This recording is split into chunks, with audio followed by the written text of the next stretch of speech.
উপদেষ্টা আসিফ নজরুলের সরকারি বাসভবনে একটি ড্রোন পড়ে থাকতে দেখা গেছে।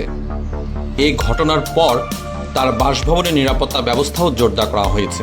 শুধু শ্রোতা, আমাদের এই চ্যানেলটি সাবস্ক্রাইব করার জন্য বিশেষ অনুরোধ রইল, যা কিনা আমাদের পরবর্তী ভিডিও বানানোর জন্য উৎসাহ প্রদান করবে।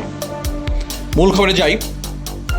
খবরে জানা যায়, শনিবার 26শে এপ্রিল সকাল 8:45 দিকে বাসভবনের মূল ভবনের পশ্চিম পাশের বাগানের আম গাছের নিচে ঘাসের উপরে ড্রেনটি পড়ে থাকতে দেখা যায়। বাগান পরিচর্যার সময় মালি সালমা হক ড্রেনটি দেখতে পেয়ে তা আইন উপদেষ্টার পার্সোনাল অফিসার দেলোয়ার হোসেনের কাছে হস্তান্তর করেন।